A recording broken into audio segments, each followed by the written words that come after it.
Bonjour tout le monde, bienvenue à la formation sur l'approche par le plaisir dans les services et les soins. Alors, l'approche par le plaisir dans les services et les soins, qu'on va appeler APSS, est née d'un programme d'éducation loisir pour les personnes âgées qui étaient atteintes de la maladie d'Alzheimer et de leurs proches aidants. Ce programme avait été développé par la professeure Hélène Carbonneau, qui travaille actuellement à l'Université du Québec à Trois-Rivières, au département d'études en loisirs, culture et tourisme. Ce projet sur lequel elle avait travaillé a beaucoup évolué durant les dernières années et jusqu'à tout récemment, c'est-à-dire il y a environ 2 ans, on a vraiment repris ce projet-là en tentant de reprendre les fondements de ce programme-là qu'elle avait développé pour en faire carrément une philosophie d'intervention, donc carrément une manière de penser. Donc, je me présente. Mon nom est Camille Joannis. Je suis étudiante à la maîtrise en loisirs, culture et tourisme à l'UQTR. Je suis d'ailleurs vers la fin. J'ai déposé mon mémoire, j'ai terminé ma scolarité. Alors, je suis actuellement en route vers le doctorat. Sur ce projet-là, on travaille avec plusieurs chercheurs de l'UQTR, notamment dans le milieu de l'ergothérapie, puis aussi du loisir. L'équipe de recherche sur la PSS comporte Hélène Carbonneau et Sandra Harrison, qui est professeure à l'Université d'Ottawa à l'École des sciences infirmières. On va voir ensemble un peu l'historique et l'émergence de la PSS, ses fondements. On va voir comment intégrer la PSS au quotidien et on va terminer avec des idées d'activités adaptées et de matériel adapté. Dans une famille, quand il y a un proche qui est atteint d'un trouble cognitif, ça peut être très difficile pour tout le monde. Tout d'abord, les troubles cognitifs en général ont plusieurs manifestations comportementales qui peuvent être très difficiles à gérer au quotidien.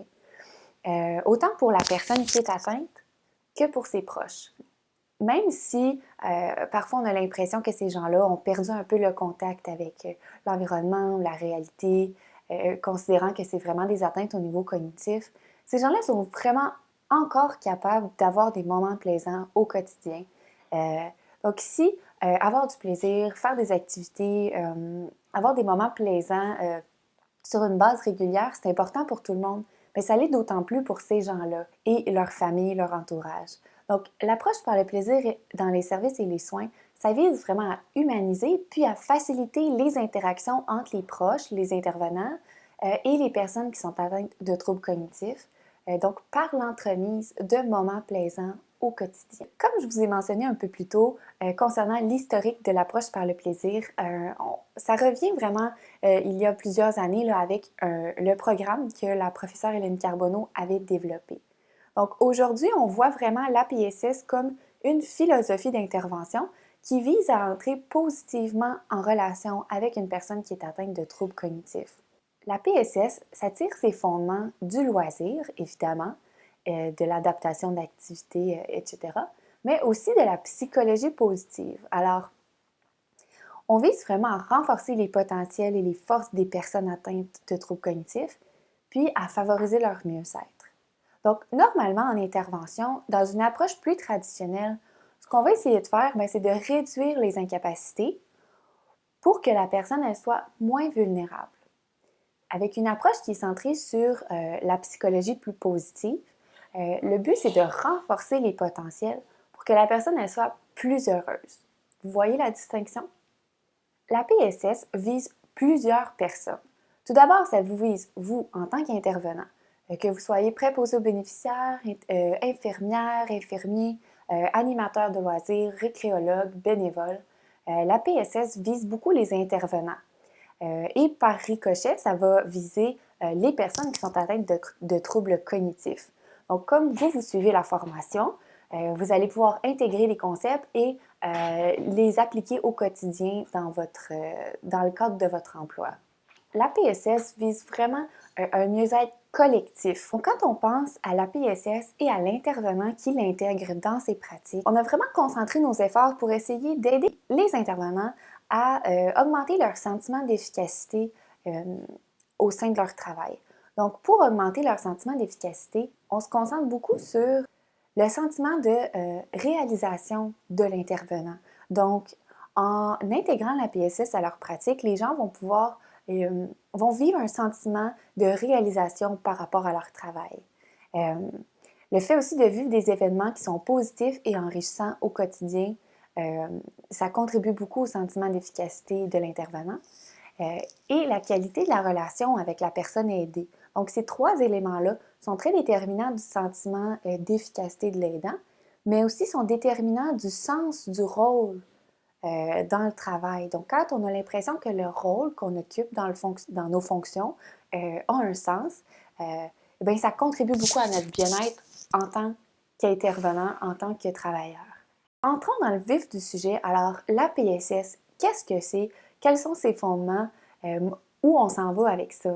La PSS comporte deux concepts de base. Donc, premièrement, le confort psychologique. En fait, le confort psychologique, c'est un sentiment de quiétude, de sérénité globale. Donc, c'est une absence d'anxiété ou d'inconfort. Le deuxième concept de base, c'est la mémoire affective, donc la mémoire des émotions. C'est un des types de mémoire qui va demeurer le plus longtemps chez une personne qui est atteinte de la maladie d'Alzheimer. On va entrer un peu plus dans le détail de ces deux concepts de base et on va voir avec des exemples. Prenons un exemple de confort psychologique. Donc, Madame Bélanger est assise sur le bord de la fenêtre. Il fait beau, ça sent bon. Les préposés ont mis de la musique relaxante dans le salon. Madame Bélanger, elle est assise dans son fauteuil, elle est simplement bien. Donc, il n'y a rien qui la rend inconfortable. Il n'y a pas de stress, il n'y a pas d'anxiété qui est présente. Donc, on va parler de confort psychologique. Du côté plus négatif, donc si on parle d'inconfort psychologique, on peut imaginer Madame Bélanger qui est assise près de la fenêtre. Il fait pas trop beau, le préposé l'a un peu stationné là rapidement. Il y a des gens qui crient au bout du couloir, là, il y a quelqu'un qui est en train de décompenser. Madame Bélanger ne se sent pas trop bien, mais elle a de la difficulté à l'exprimer puis à demander de retourner dans sa chambre. Donc, mais elle est très anxieuse, assise dans son fauteuil, un peu inconfortable. On va parler à ce moment-là d'inconfort psychologique. Pour vous faire vivre personnellement ce que c'est que le confort ou l'inconfort psychologique, imaginez quand vous faites une sieste un après-midi, vous dormez vraiment, vraiment dur et puis quand vous vous réveillez, là, vous avez l'impression que vous savez pas vous êtes où, vous savez pas il est quelle heure ou on est en quelle année, on se sent un peu mélangé. Ce sentiment-là que nous, on peut vivre pendant quelques secondes, imaginez-vous que cet inconfort-là, les gens qui sont atteints de la maladie d'Alzheimer peuvent le sentir beaucoup plus fréquemment, considérant qu'ils ne comprennent pas toujours ce qui se passe dans leur environnement. On peut prendre aussi un autre exemple, si quelqu'un vous fait le saut. Par exemple, en ce moment, vous êtes en train de regarder la vidéo, vous avez peut-être des écouteurs dans vos oreilles. Si quelqu'un entrait dans la pièce et vous faisait vraiment le saut, vous savez, après, quand on a le cœur qui bat, pardon, j'ai touché le micro, quand on a le cœur qui bat vraiment fort, puis on est capable de rationaliser que, OK, quelqu'un nous a fait le saut, c'est correct, on va passer à d'autres choses. Une personne qui est atteinte de la maladie d'Alzheimer, qui, elle, va vivre un genre de sentiment comme ça, de panique et d'inconfort, parce qu'elle ne comprend pas toujours ce qui se passe dans son environnement. Elle peut vivre ce sentiment-là beaucoup plus souvent que nous, puis elle n'a peut-être pas non plus la capacité de rationaliser comme nous, on va le faire. Donc, imaginez ce que ça peut être que de vivre cet inconfort-là de manière quotidienne. Pour optimiser le confort psychologique, c'est pour ça qu'on mise sur les moments agréables. Donc, dès qu'on fait une activité avec une personne, dès qu'on passe un moment plaisant, pour elle, ça la place dans une position de confort psychologique. Donc, ils sont peut-être pas nécessairement capables de dire pourquoi ils se sentent bien ou qu'est-ce qui fait que ce moment est plaisant pour eux, mais les gens vont ressentir les émotions positives par rapport au moment plaisant. Donc, la quiétude que ces gens-là vont ressentir quand vous prenez le temps de faire une petite activité avec eux ou simplement de discuter d'un sujet qu'ils aiment. Donc, cette quiétude-là, elle est vraiment déterminante de leur qualité de vie. Le deuxième concept de base de la PSS, comme je vous disais tout à l'heure, c'est la mémoire affective. La mémoire affective, qui est le deuxième concept clé de la PSS, fait référence à la mémoire des émotions. Donc, pour vous mettre dans la peau d'une personne qui qui est sollicité par sa mémoire affective, je vais vous demander de penser à un événement tel que votre première peine d'amour. Hein? On sait, les premières peines d'amour, hein, dans notre adolescence, qui ont peut-être été très, très, très, très fortes, les émotions qu'on a ressenties. Probablement qu'il y en a plusieurs d'entre vous qui ont un souvenir qui relie probablement à une chanson ou à un mets particulier, ou peut-être même à un film. Quelque chose qui, pour vous, est associé à ce moment-là de votre vie. Puis aujourd'hui, vous avez peut-être 25, 30, 35 ans, 40 ans.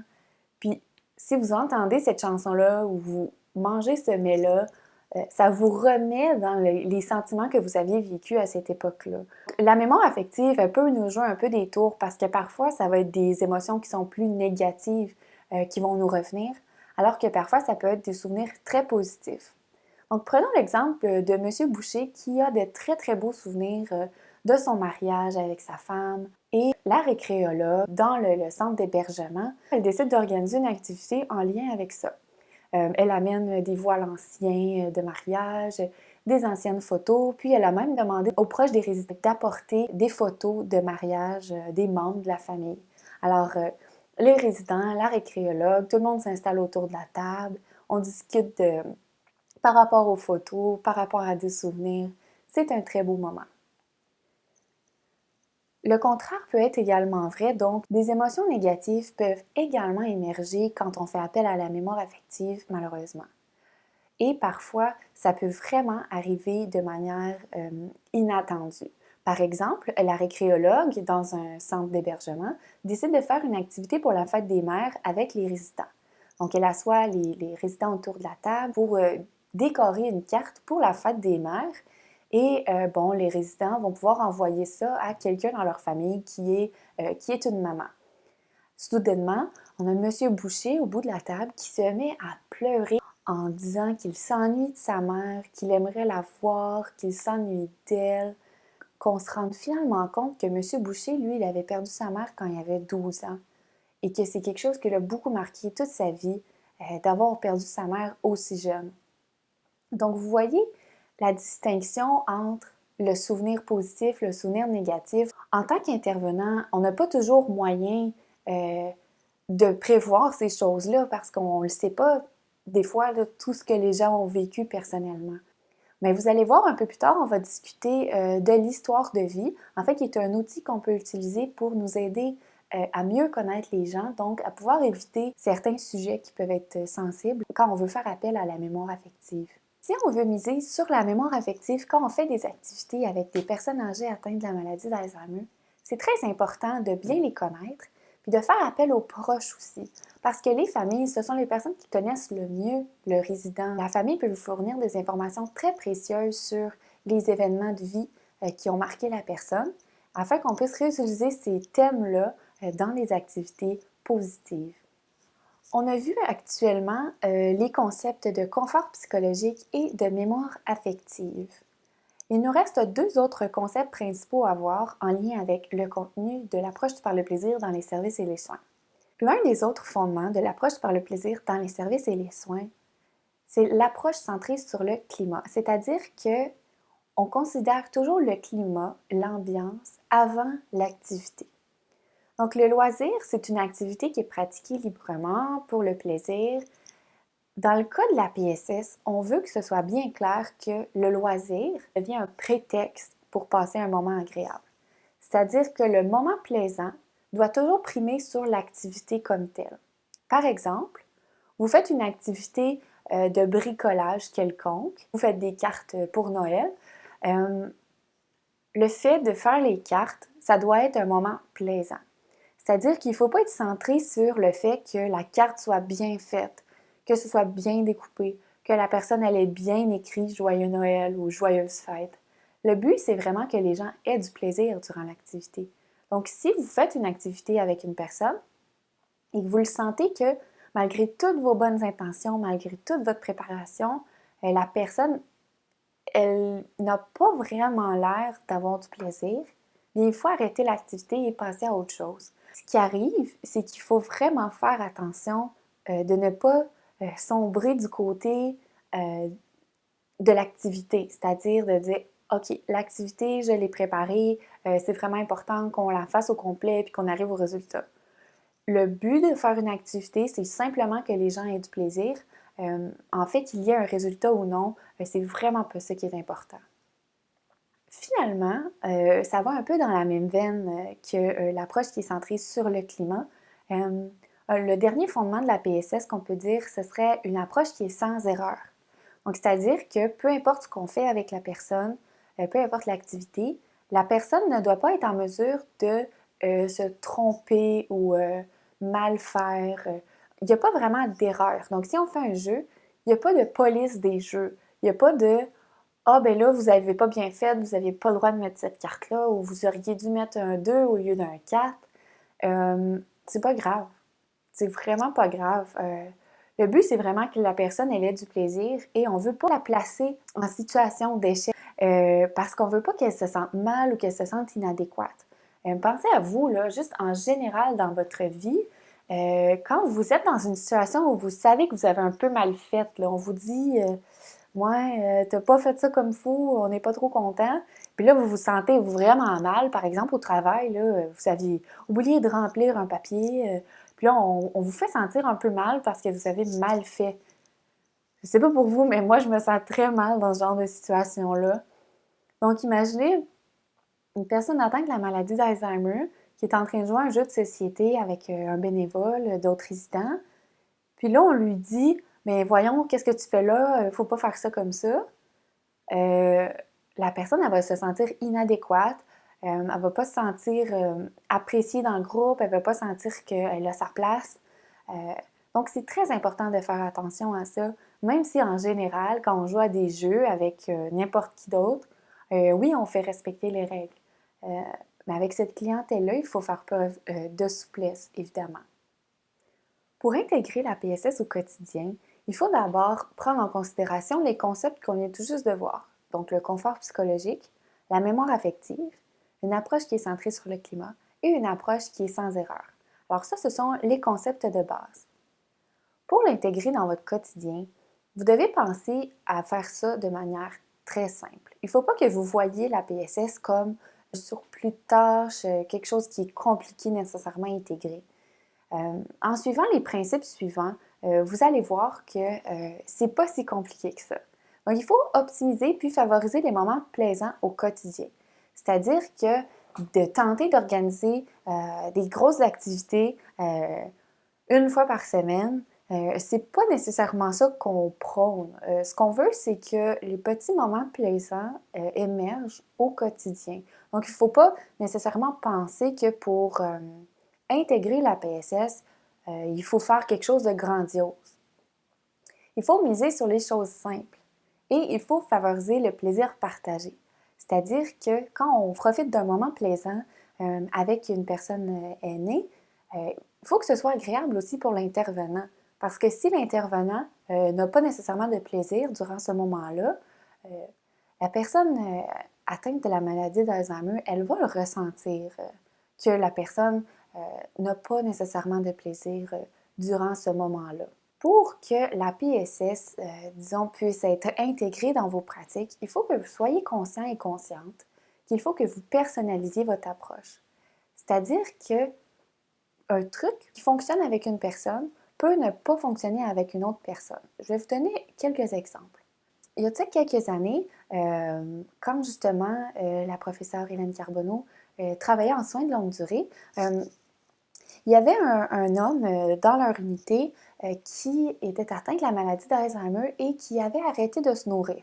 Donc lui, sur l'heure du dîner, on apportait son cabaret puis il ne voulait jamais manger. Un jour, durant une activité, on a réalisé que l'homme aimait beaucoup la musique d'Elvis Presley. Donc les préposés ont demandé si c'était possible de faire jouer de la musique d'Elvis Presley durant l'heure du dîner dans la chambre du patient. Donc c'est ce qu'elles ont fait et ça a fonctionné. C'est-à-dire que le monsieur, quand il a entendu la musique d'Elvis Presley, il s'est vraiment illuminé. Puis là, il a commencé à bouger les mains comme ça, puis il a pris sa cuillère, puis il a commencé à manger. Donc, c'est comme si, en allant toucher des émotions positives qui rappelaient des moments positifs à cet homme-là avec la musique, Ça lui a redonné la, l'étincelle, puis il a eu envie de recommencer à manger. Donc, pour un autre résident qui aurait eu le même problème, peut-être vous auriez mis la musique d'Elvis Presley et ça n'aurait pas du tout fonctionné. Tout simplement parce que pour cette personne-là, ça n'aurait pas été significatif, cette musique-là. Vous voyez la différence? On a aussi un exemple. Dans un hôpital, il y avait une dame qui souffrait d'incontinence finalement parce qu'elle ne voulait pas se rendre aux toilettes. Donc, elle refusait absolument là, de sortir de sa chambre, de se lever pour aller à la salle de bain. Donc, un jour, il y a une infirmière qui, au moment de vouloir l'amener à la toilette, au lieu d'essayer de se battre avec elle puis de s'obstiner, elle a commencé à lui chanter une valse à l'oreille en prenant les mains de la dame et en faisant quelques pas de danse. Et la dame, son regard s'est illuminé. Elle a commencé à danser avec l'infirmière, puis elles ont dansé jusqu'à la salle de bain. La dame, avec le temps, c'était rendu qu'elle attendait sur le pas de sa porte qu'on vienne la chercher pour danser jusqu'à la salle de bain. Donc, ça, c'est des exemples très concrets, des exemples réels de comment l'intégration de la PSS, c'est-à-dire de faire émerger des moments plaisants au quotidien, peuvent aider dans l'octroi de soins ou de services. Donc, pour personnaliser l'approche, c'est très important de connaître la personne, comme je vous ai dit un peu plus tôt. Pour personnaliser, on recommande l'utilisation de l'histoire de vie. Donc ça, c'est déjà utilisé dans plusieurs milieux, c'est-à-dire que c'est un formulaire dans lequel les gens, souvent c'est le proche aidant qui va le compléter avec la personne atteinte, qui vont remplir le formulaire qui porte sur la personne. Donc on va poser des questions sur, évidemment, son nom, son surnom, etc. Donc, surtout comment la personne désire se faire appeler, premièrement. Donc, le nombre d'enfants qu'elle a eu, d'où elle vient, la ville d'origine. On va aussi demander des fiertés ou des événements plaisants dans la vie de cette personne-là. Ce qui est aussi intéressant, c'est de poser des questions sur les événements plus difficiles de la vie de la personne, donc c'est-à-dire les sujets qui seraient à éviter. Comme ça, on va éviter justement des moments comme dans l'exemple de tout à l'heure avec M. Boucher qui avait perdu sa mère quand il était très jeune. Si on avait su que pour M. Boucher, parler de maman, c'était un thème qui était très délicat, mais on aurait évité cette activité-là avec cette personne-là. Donc, les formulaires d'histoire de vie, il en existe vraiment plusieurs déjà. Probablement que dans vos institutions ou dans votre établissement, vous en avez déjà. Et sinon, c'est très rapide à créer. Donc, je vous invite vraiment à utiliser cet outil-là dans vos milieux. Vous êtes plusieurs à suivre la formation, qui sont d'ailleurs de différents milieux. Donc, vous êtes peut-être préposé, infirmière, animateur, bénévole, récréologue. Donc, pour la suite de la formation, on va voir comment adapter les activités et comment adapter notre intervention selon les différents types d'atteintes. Ensuite, vers la fin, ce qu'on va voir, c'est des idées d'activités adaptées, de matériel adapté. Donc, je vous invite, selon le rôle que vous jouez dans votre organisation, de vous concentrer sur les parties qui sont peut-être plus pertinentes à votre type d'emploi à vous. Pour adapter les activités aux gens qui sont atteints de la maladie d'Alzheimer, il y a plusieurs principes de base qu'il faut suivre. Tout d'abord, il faut simplifier les règles. C'est-à-dire qu'un jeu qui aurait plusieurs règles très complexes, on veut essayer de minimiser le nombre de règles au minimum, OK? Minimiser au minimum. Je pense que c'est clair. On veut procéder étape par étape. Donc, s'il y a plusieurs étapes dans l'activité, par exemple, vous faites un bricolage, vous mettez tout le matériel sur la table, bien, c'est peut-être mieux de faire une étape à la fois. Donc, donner le carton, ensuite donner les ciseaux, découper, ensuite vous donnez les crayons. Vous comprenez? Ensuite, il faut ajuster les stimuli. Donc, les personnes atteintes de la maladie d'Alzheimer, souvent, ils vont avoir une concentration qui va être plus réduite. Donc, si vous faites une activité dans un local, avec la porte ouverte, des gens qui discutent dans le couloir, les fenêtres qui donnent sur le stationnement, avec des gens qui arrivent, qui partent, puis il y aurait de la musique, c'est beaucoup trop de stimuli. Il faut vraiment réduire au minimum. Donc, vous pouvez fermer la porte. Parfois, ça peut être intéressant de tirer le rideau ou tirer les stores un petit peu parce que des fois, ça peut simplement être anxiogène pour les gens de voir ce qui se passe dehors.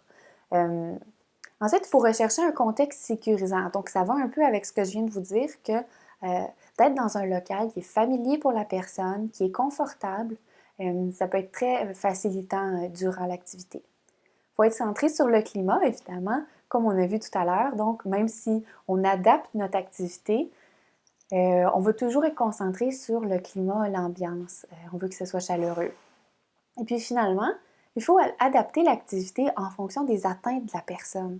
Donc, dans un groupe, vous pouvez avoir des gens qui sont atteints à différents niveaux l'important, c'est de s'assurer que tout le monde qui participe à l'activité puisse en bénéficier d'une manière qui est adaptée à leurs propres besoins puis à leurs propres capacités. Pour la prochaine section, ce qu'on va voir, ce sont les approches à privilégier selon les types d'atteintes. La maladie d'Alzheimer, comme d'autres troubles cognitifs, comporte plusieurs difficultés particulières auxquelles on peut pallier avec certaines directives qu'on va voir. Donc, les personnes atteintes de troubles cognitifs vont souvent vivre des difficultés de communication. Donc, les personnes atteintes vont avoir de la difficulté à se faire comprendre et à comprendre les autres. D'ailleurs, une surcharge sensorielle, donc quand je vous parlais tout à l'heure des différents stimuli, de la musique, des gens qui parlent, des bruits ambiants, ça va vraiment augmenter ce problème-là. Pour vous donner un exemple de ce que c'est que les difficultés de communication que les gens atteints de la maladie d'Alzheimer peuvent vivre au quotidien, vous pouvez penser au jeu de société Tabou. Vous savez, ce jeu-là, vous avez une carte sur laquelle il y a un mot en haut que vous devez faire deviner aux membres de votre équipe, puis en bas, il y a des mots que vous devez éviter de dire. Donc, ce sont les mots qui sont reliés au mot principal. Et c'est très difficile d'exprimer ce qu'on veut tenter de faire deviner, disons, le mot en haut. Ça peut devenir très frustrant et très difficile de se faire comprendre parce que les mots qui sont reliés à l'expression qu'il faut faire deviner, on ne peut pas les dire. Donc là, je vous donne cet exemple-là qui est d'une manière un peu plus ludique. C'est un jeu, on trouve ça drôle quand on joue. Mais imaginez-vous qu'au quotidien, les personnes atteintes de la maladie d'Alzheimer, quand ils veulent exprimer quelque chose, souvent c'est ce problème-là auquel ils vont faire face. C'est-à-dire qu'ils ne trouveront pas les bons mots pour s'exprimer ou ils ne feront pas les liens entre les bons mots pour être capables de faire comprendre leur idée. Ça peut être extrêmement frustrant. Et c'est entre autres pourquoi on peut s'imaginer que ces personnes-là, parfois, peuvent être un peu agressives. Ça devient très frustrant de ne pas être capable de se faire comprendre. Comment agir pour essayer de pallier aux difficultés de communication? Premièrement, quand on s'adresse à une personne atteinte de la maladie d'Alzheimer, c'est important d'avoir un contact visuel avec la personne. Il faut également simplifier les consignes quand on lui en donne.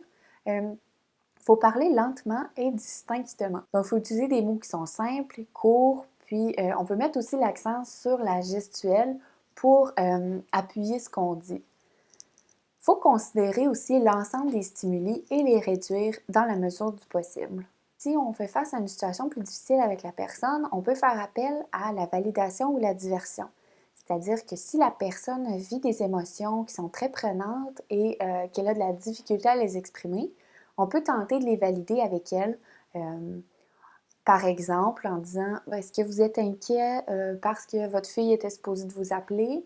Là, la personne va peut-être vous faire un signe que oui, parce qu'elle n'était peut-être pas capable de l'exprimer dans ces mots-là. Donc, de valider, ça peut être très intéressant et ça reconnaît les émotions que la personne ressent, puis ça, c'est très important. On peut aussi essayer d'utiliser la diversion.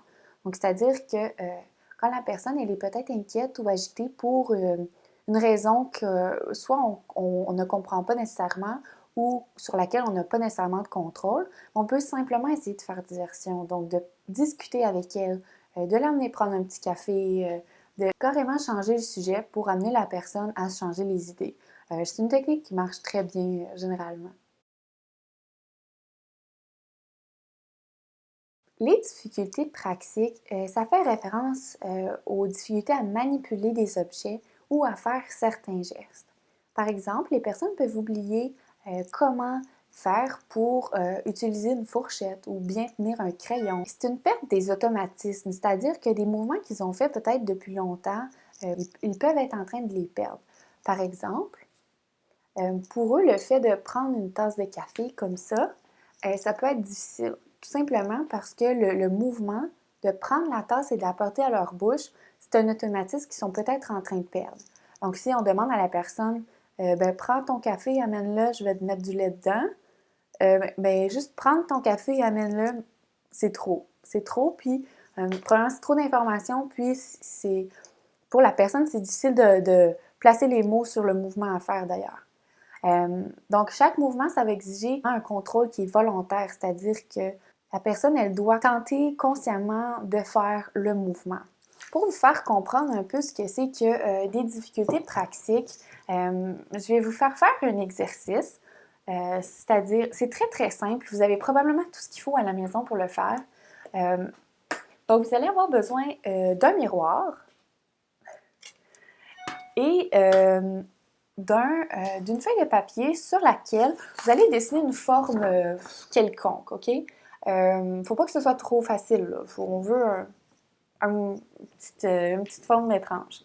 Et vous allez avoir besoin également d'une autre feuille de papier. Moi, je vais sortir le guide de la PSS et d'un crayon, évidemment. Donc, si vous êtes deux, c'est vraiment mieux. Comme ça, une personne va pouvoir tenir le miroir et l'autre va pouvoir faire le dessin. Si vous n'êtes pas deux, comme moi, on va essayer autre chose. Ce que je vais faire, c'est que je vais tenter d'appuyer mon miroir sur quelque chose. OK. Comme ça. Vous avez votre miroir. Vous avez votre feuille. Vous allez prendre votre autre feuille de papier ou votre carton, peu importe, et vous allez le placer devant vous ici. OK? Donc, moi, en ce moment, vous le voyez peut-être pas très bien, mais moi, avec le guide ici, je cache ça. De ma perspective, là, je ne vois pas directement ça. Ce que je peux voir, par contre, c'est le reflet du dessin dans le miroir. Vous comprenez? Alors, ce que je vais essayer de faire avec mon crayon, c'est de tracer l'image en regardant seulement le reflet dans le miroir.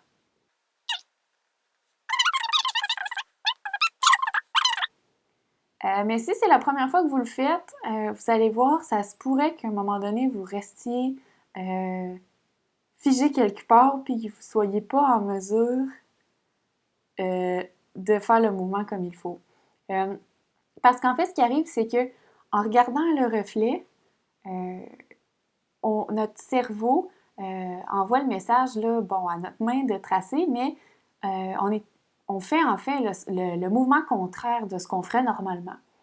Donc, c'est très difficile, puis on a l'impression qu'on ne contrôle plus notre main. À quel point ça peut devenir frustrant, littéralement, de faire cet exercice-là. Pour pallier aux difficultés pratiques, il faut miser d'abord sur l'intégration et non la performance. Donc, quand on fait une activité avec les gens, le but, c'est pas que ce soit beau, que ce soit bien fait ou que ce soit parfait. Il faut également éviter l'utilisation d'objets qui sont plus complexes. Si vous êtes capable de minimiser l'utilisation de ces objets-là, ça peut être aussi simple qu'une personne qui est très, très atteinte, qui aurait de la misère à tenir un crayon ou, par exemple, un pinceau pour faire de la peinture. Mais peut-être que vous pourriez simplement lui donner une éponge à la place. Comme ça, c'est plus simple à tenir. Il faut utiliser le potentiel de la personne, évidemment. Donc, tenter de lui faire faire les mouvements qu'on sait qu'elle est capable de faire plus facilement. Et il faut procéder étape par étape. Donc, je reviens encore avec mon exemple de bricolage de tout à l'heure.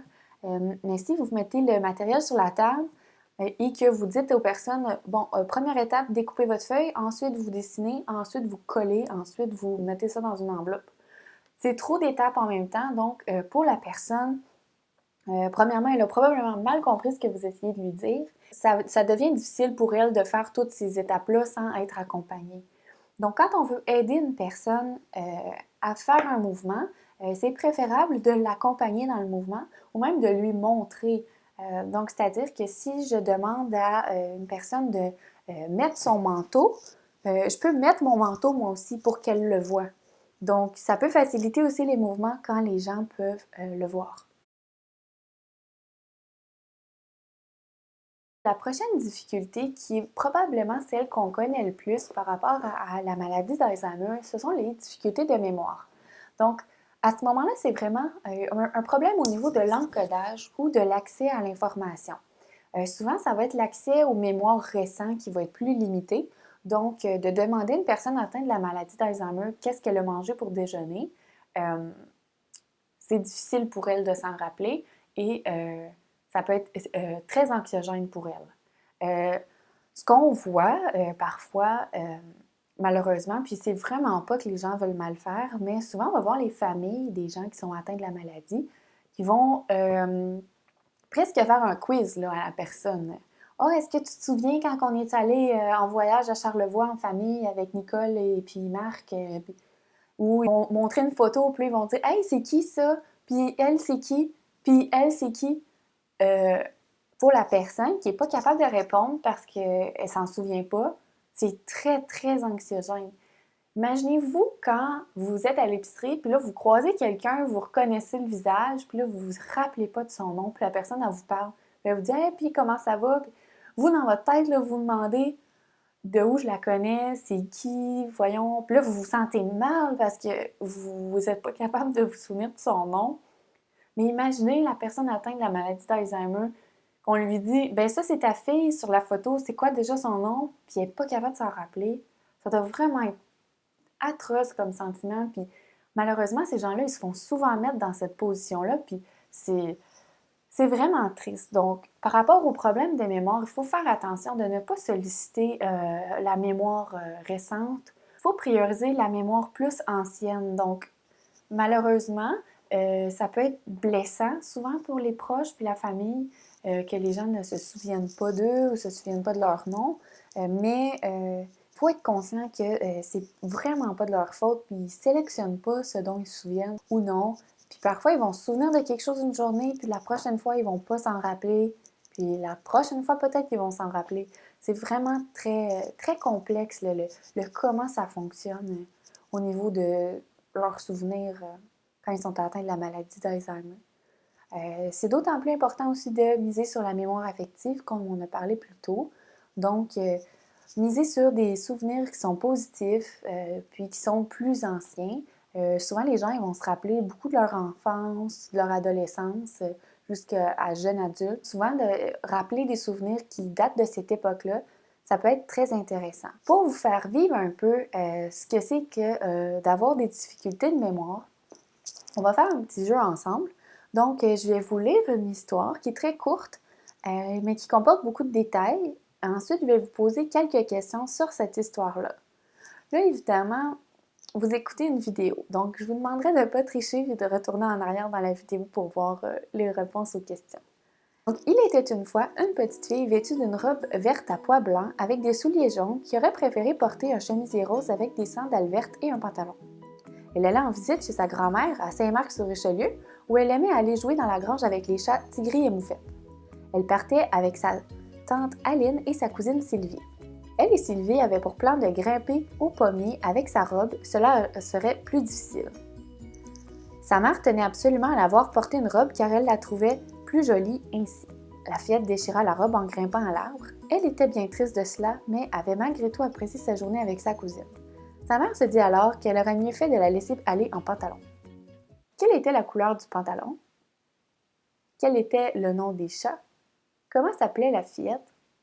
Et pouvez-vous résumer ce qui s'est passé durant la journée? Alors, cette petite activité-là a vraiment pour but de vous placer dans la position d'inconfort que ça cause de ne pas connaître les réponses à ce genre de questions qui peuvent paraître banales. Donc, pour pallier aux difficultés de mémoire avec les gens atteints de la maladie d'Alzheimer, il faut absolument éviter de faire appel à la mémoire à court terme et il faut privilégier les activités qui font appel à la mémoire plus ancienne. Donc, c'est-à-dire qu'on peut faire des activités de réminiscence, qu'on voit parfois dans les programmes d'activité pour personnes atteintes de la maladie d'Alzheimer. Il faut utiliser divers moyens pour rappeler les activités, c'est-à-dire qu'on peut avoir des calendriers. Il y a certaines familles qui vont avoir des journaux dans la chambre du résident dans lesquels ils vont pouvoir écrire de quoi ils ont jasé durant leur visite ou des nouvelles sur leur famille. Puis comme ça fait un peu un suivi de ce que la personne a vécu durant les derniers jours. Il faut faire appel aux habiletés acquises dans le passé. Donc, si par exemple, il une dame qui avait fait beaucoup de tricot dans sa vie. Elle avait beaucoup tricoté des chandails, des bas, des chapeaux. Mais probablement qu'aujourd'hui, on peut toujours profiter de cette activité-là avec elle parce que probablement qu'elle s'en rappelle encore comment le faire. Il suffit de lui mettre les aiguilles à tricoter dans les mains avec la laine. Probablement que ça reviendrait. Mais peut-être pas non plus, hein? Alors, il faut toujours être ouvert et souple quand on intervient avec cette clientèle-là. Éviter de poser des questions qui peuvent être confrontantes quand on fait appel à la mémoire parce qu'on ne veut pas placer la personne dans une situation d'inconfort comme en lui montrant une photo puis en lui demandant c'est qui ça? Puis là, la personne, elle se sent atrocement mal parce qu'elle ne sait pas c'est qui, pas capable de dire l'information. Un autre type de difficulté auquel les personnes atteintes de la maladie d'Alzheimer peuvent faire face, ce sont les difficultés de jugement. C'est-à-dire que les personnes peuvent avoir de la difficulté à analyser l'information, puis à porter le jugement adéquat pour le geste à poser face à la situation. Par exemple, si on fait un jeu de cartes avec la personne, pourrait qu'elle ne mette pas la bonne carte au bon moment ou elle compte mal les cartes. Donc, vous comprenez, la personne a le plus de difficulté à saisir tous les éléments de la situation pour poser le geste adéquat. Pour vous faire comprendre un peu ce que c'est que les difficultés de jugement, ben, imaginez-vous si je vous posais des questions très difficiles là, auxquelles vous auriez absolument peut-être pas la réponse. Là. Si vous cherchez sur Internet, peut-être, là, mais par exemple, si je vous demandais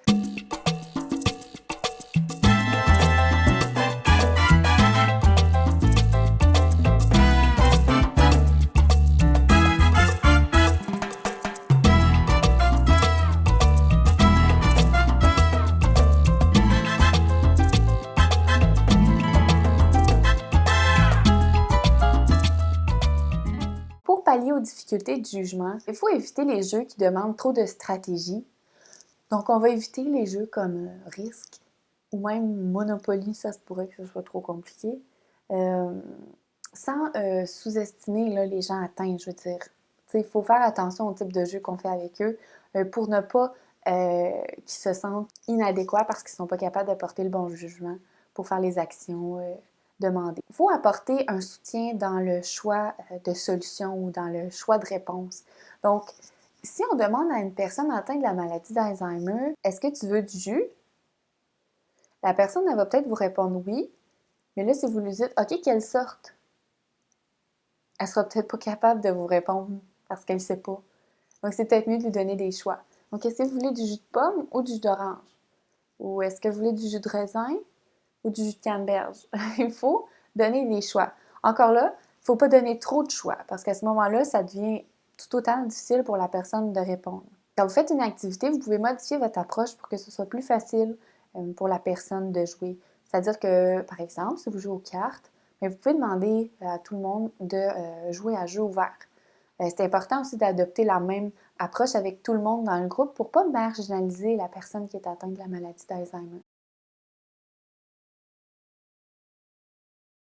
Un autre type de difficulté auxquelles les gens vont faire face, ce sont les difficultés perceptuelles. Donc, il n'y a pas d'atteinte au niveau des yeux, au niveau vraiment de la vision, mais c'est dans la manière que le cerveau perçoit les choses. C'est ce processus-là qui est atteint finalement. La capacité à reconnaître des objets ou à trouver un objet parmi plusieurs autres peut être difficile pour eux. Les gens peuvent également souffrir d'hémianopsie, c'est-à-dire une perte temporaire d'une partie du champ visuel et ils peuvent également souffrir parfois de l'héminégligence, c'est-à-dire qu'il va y avoir une négligence de l'information qui se situe dans un champ visuel ou dans l'autre. Par exemple, une personne qui souffre d'héminégligence pourrait ne jamais tenir compte de ce qui se passe dans son champ visuel gauche. Donc, si vous faites une activité avec elle et vous leur demandez, par exemple, de découper une forme sur une feuille, vous mettez sa feuille devant elle, mais vous mettez les ciseaux dans son champ visuel gauche, la personne, elle ne va pas faire l'activité parce qu'elle ne voit pas, les ciseaux.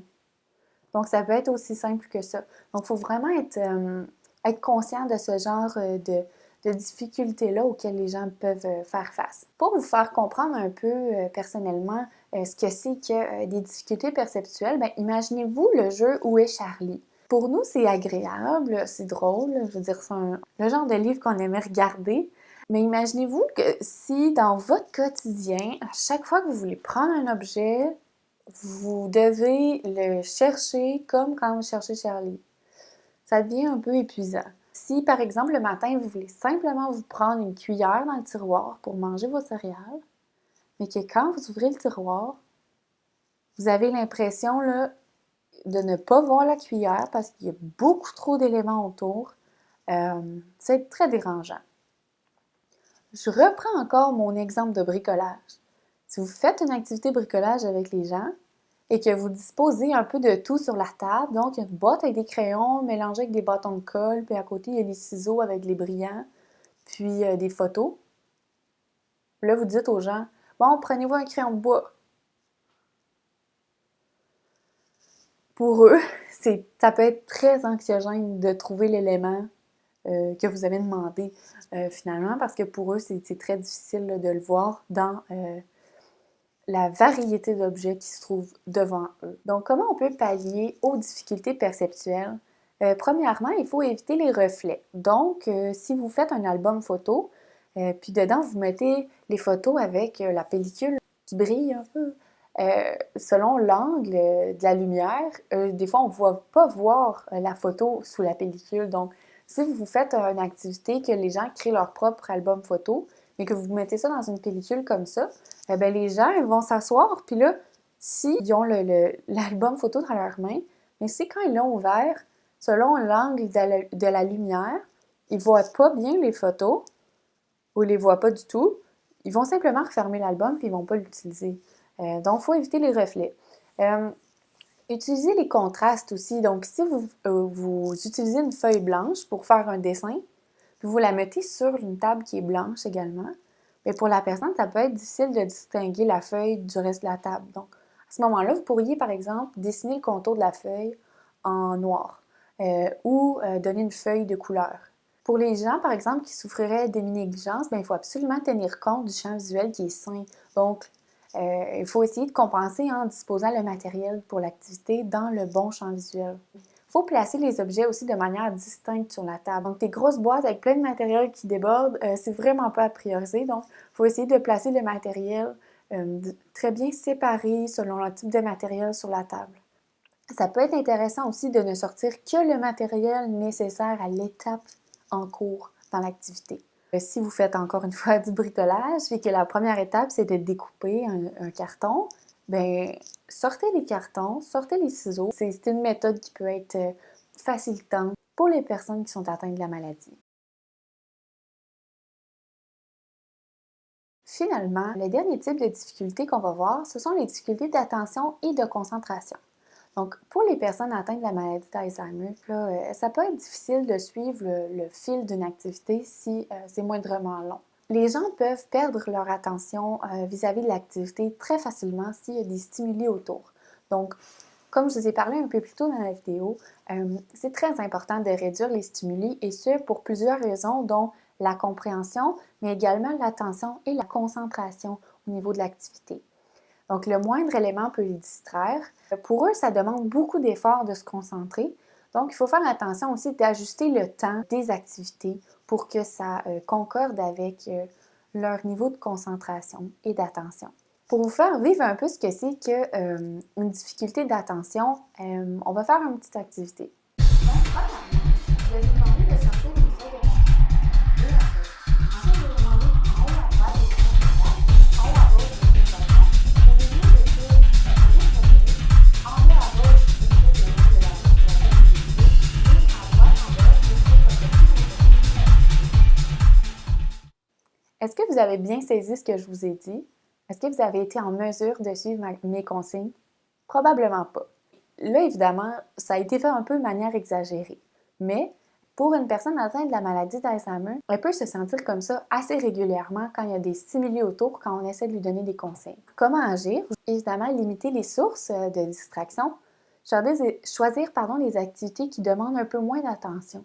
Privilégier aussi du 1 pour 1. Donc, quand c'est possible de faire une activité avec une personne en 1 pour 1, ça peut être très facilitant pour garder l'attention de la personne sur l'activité. Il faut également ajuster la durée de l'activité aux capacités de la personne, comme j'ai mentionné un peu plus tôt, et varier l'intensité de la concentration qui est demandée selon l'activité. Pour intégrer la PSS dans vos pratiques au sein de votre milieu de travail, évidemment que ça doit être adapté à l'emploi que vous occupez. De manière générale, toutefois, vous devez penser que l'important, c'est vraiment de maximiser les moments plaisants au quotidien, puis que ces moments plaisants-là, on peut les retrouver dans les activités de la vie quotidienne, dans les choses vraiment très simples. Que ce soit dans les soins, au niveau de donner un bain, brosser les cheveux, habiller la personne. Dans ces petits moments-là, si on peut essayer de rendre ça plaisant, il faut le faire. Les concepts qu'on a abordés aujourd'hui, les exemples qu'on a abordés également, il faudrait que vous gardiez ça en tête. Et puis, je vous demande pas d'arriver dans votre milieu de travail et de dire, bon, moi, à partir d'aujourd'hui, c'est APSS ou rien, tous les moments doivent être plaisants. Ça ne fonctionnera pas, là. Il faut y aller en douceur. Quand vous allez avoir terminé d'écouter cette vidéo-là, je vous invite vraiment à prendre un temps de réflexion. Ce qui est important, c'est vraiment de garder en tête l'importance des moments plaisants et de l'impact qu'ils peuvent avoir sur les gens atteints de la maladie d'Alzheimer. Ces gens-là ont encore une dignité, ils ont encore une personnalité, ils ont encore des préférences, des choses qu'ils aiment, ils ont encore des peurs, des craintes. C'est simplement que ils ont plusieurs difficultés qui les empêchent d'entrer en communication comme vous et moi, on pourrait le faire. Donc, c'est très important d'essayer, en tant qu'intervenant, de faire émerger des moments plaisants au quotidien pour ces personnes-là, afin que leur vie elle soit plus positive de manière générale. Il faut prendre le temps aussi de les partager avec eux, ces moments plaisants-là. C'est-à-dire que si vous vous dites « Ah, bon, moi je sais maintenant que Madame Beaupré, elle aime beaucoup les fleurs, et que vous allez dans sa chambre, vous lui donnez un livre de fleurs, puis vous lui dites « Je reviens dans 10 minutes pour vous donner votre bain », vous partez, puis là, vous revenez, bien peut-être que la dame, elle n'aura même pas ouvert le livre, peut-être qu'elle n'aura même pas feuilleté les images. Puis là, vous allez peut-être vous demander « OK, mais pourquoi qu'elle n'est pas dans un état de confort psychologique, là? J'ai tout fait ce qu'il fallait. » Ça se pourrait que ce soit correct, là, puis la dame, elle a pris le temps de regarder le livre elle-même. Mais ce qui est super important, c'est le contact aussi avec la personne. Donc, si vous prenez 5 minutes avec la personne, là, 3 minutes pour regarder les photos des fleurs avec elle, puis échanger sur le sujet. Mais c'est peut-être juste ça que ça va prendre pour que le moment devienne plaisant, qu'il soit partagé et que la personne, elle se retrouve dans un état de confort psychologique, puis qu'elle puisse ensuite recevoir vos soins d'une manière plus positive. Il n'y a également pas de recette miracle. Je vous l'ai dit un peu tout à l'heure, il ne faut pas essayer de trouver des solutions pour une personne, puis ensuite d'essayer de les transposer pour chaque personne. Fort probablement que ça ne va pas fonctionner. Il faut vraiment personnaliser nos interventions avec eux. Un élément qui est très important pour que l'APSS puisse être implanté de manière optimale dans votre milieu, c'est l'importance du travail d'équipe.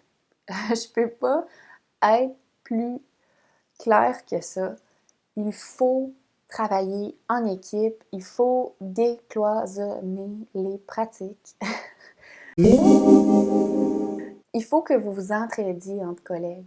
Donc, que vous soyez préposé, infirmière, bénévole, récréologue, gestionnaire, le bien-être de tout le monde passe par les actions de tout le monde.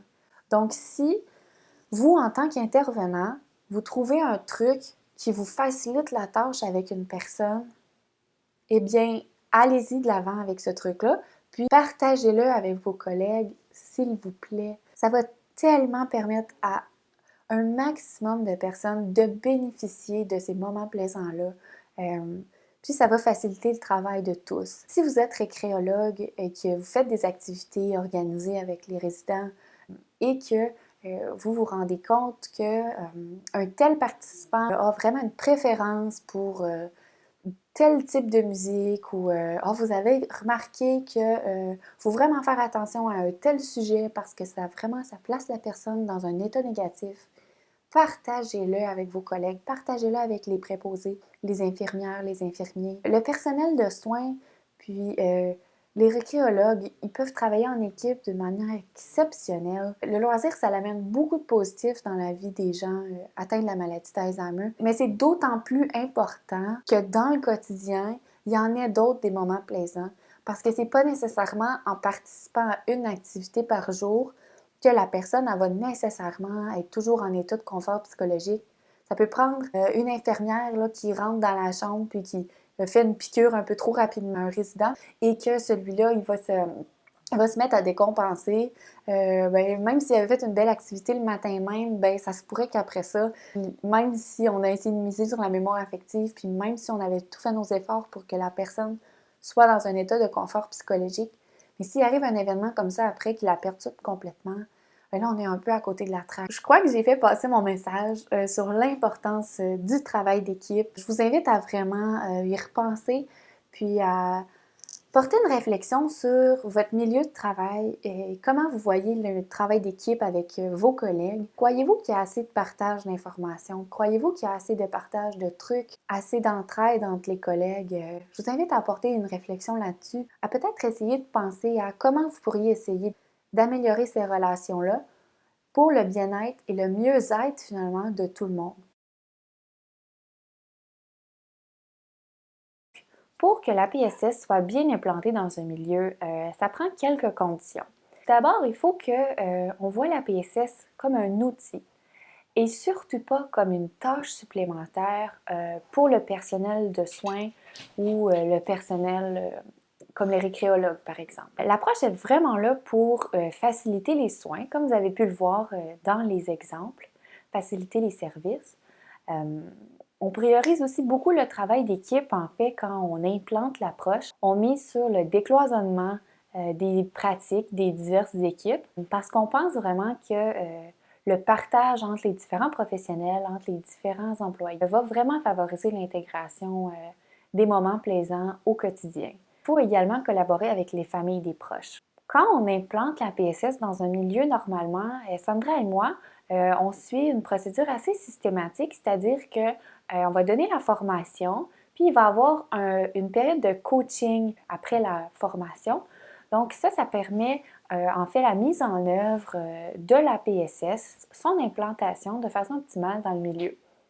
Donc nous, en gardant contact avec les gens qui ont suivi la formation, en faisant un genre de mentorat, coaching, on s'assure que les gens ont bien compris les concepts et sont en mesure d'intégrer ça dans leur quotidien à travers leur pratique.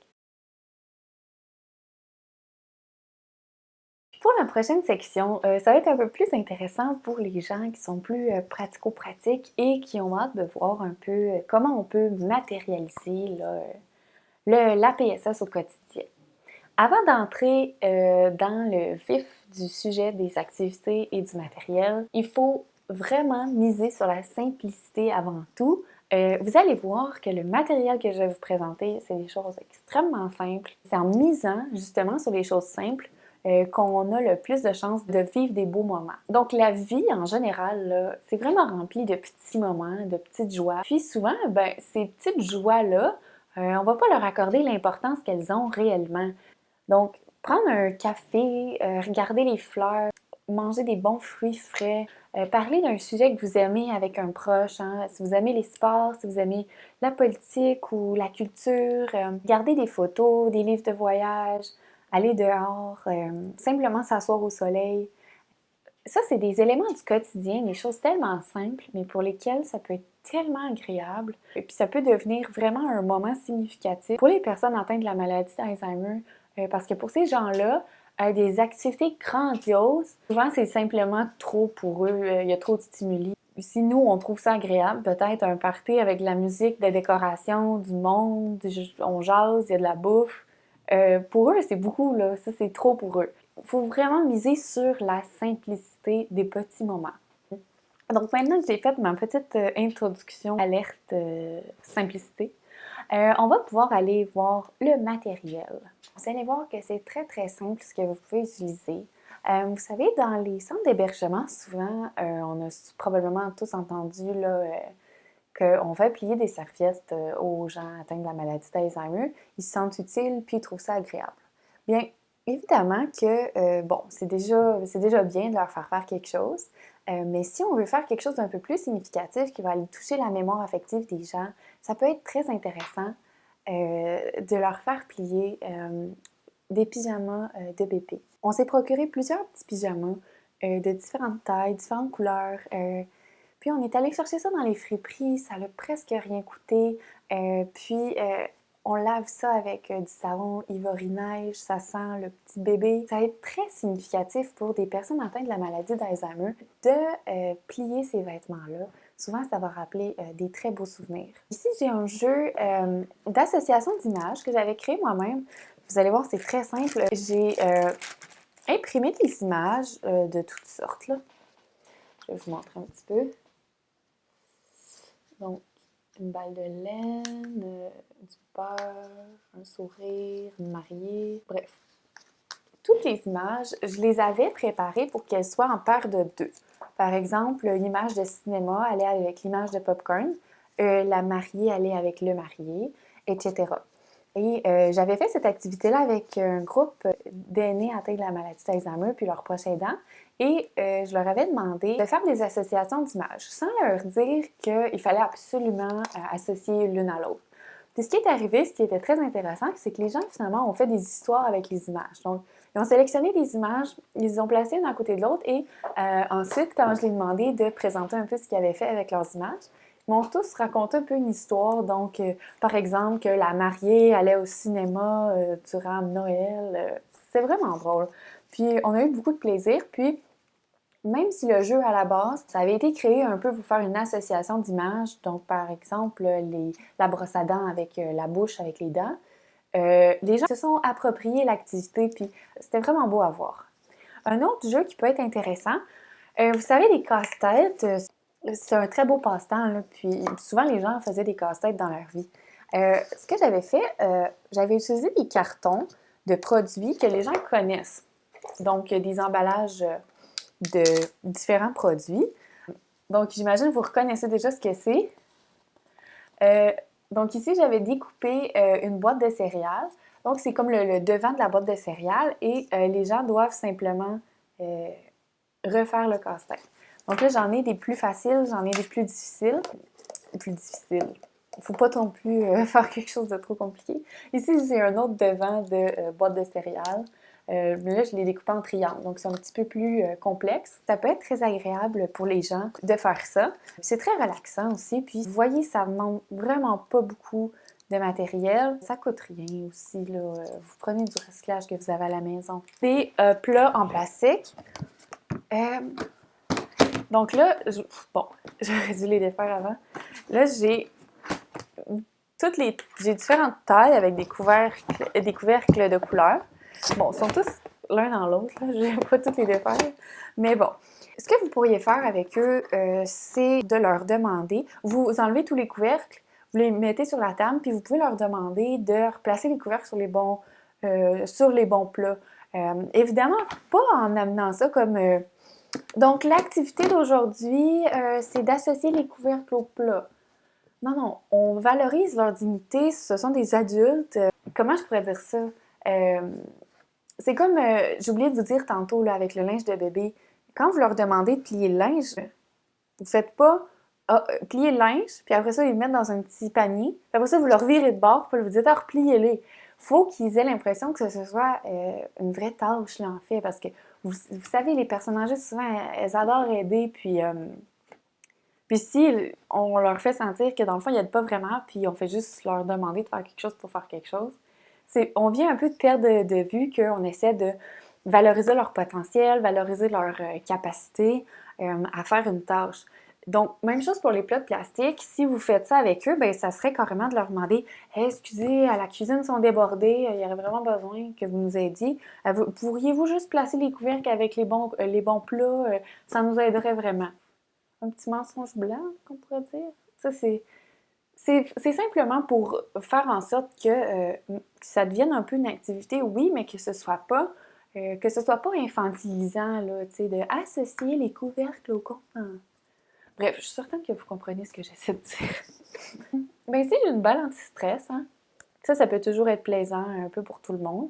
Peu importe la condition de la personne, juste de manipuler un objet, ça peut être intéressant. Autre chose pour occuper les mains de la personne, on a ici du matériel très très beau. Donc ici, on a un coussin qui occupe les gens. Donc ça peut être agréable de déposer ça sur les genoux de la personne qui semble s'ennuyer puis qui aimerait ça un peu s'occuper les mains. Donc on peut utiliser ce genre de coussin-là. Celui-là, honnêtement, je me souviens pas, il vient tout. Mais c'est le genre de choses que des bénévoles, parfois, ça va vraiment leur faire plaisir de créer dans la communauté. Parfois, c'est des retraités là, qui profitent de leur temps pour rendre service. Vous avez probablement des gens autour de vous là, qui seraient capables de créer ça puis ça leur ferait plaisir. C'est pas vraiment un jeu en soi, mais c'était pour vous donner l'exemple des gros dés pour adapter n'importe quelle activité que vous faites, que vous utilisez des dés. Ça peut être intéressant d'utiliser ces gros dés en mousse-là qui sont achetés dans un magasin d'1 $. C'est pas très cher. Puis ça l'évite là, pour les gens âgés là, qui seraient très, très atteints là, à un certain niveau de la maladie, qui ont de la misère à distinguer un peu les objets ou qui pourraient prendre un dé en pensant que c'est un petit bonbon ou quelque chose. Ben là, à ce moment-là, je pense pas qu'ils vont se tromper puis penser que c'est un bonbon. Ça peut être intéressant d'avoir des magazines ou des livres qui ont des grandes photos dedans, surtout si les gens sont très avancés dans la maladie puis qui sont moins en mesure de lire. Ici, j'avais trouvé un livre dans une friperie. Salut les années 90. On a des images, des photos. Alors, vous pouvez utiliser ce genre de livres-là qui sont très colorés avec des belles images. Ici, j'ai des magazines de nourriture, de qu'est-ce qui mijote et compagnie. Là. Ça peut être très... Mon Dieu, je viens de leur faire une pub. OK. Donc ça peut être intéressant parce que c'est des belles images qu'il y a là-dedans. Ça donne l'eau à la bouche. Là. Puis après ça, vous faites une activité cuisine. Là. On a aussi ici les livres au pays de l'enfance. Donc, ça, ce sont des livres qui retracent différentes époques, différents sujets. Donc, c'est très beau comme livre. Vous avez des photos anciennes là-dedans. C'est tellement beau. Puis ça va évidemment rappeler des souvenirs aux gens.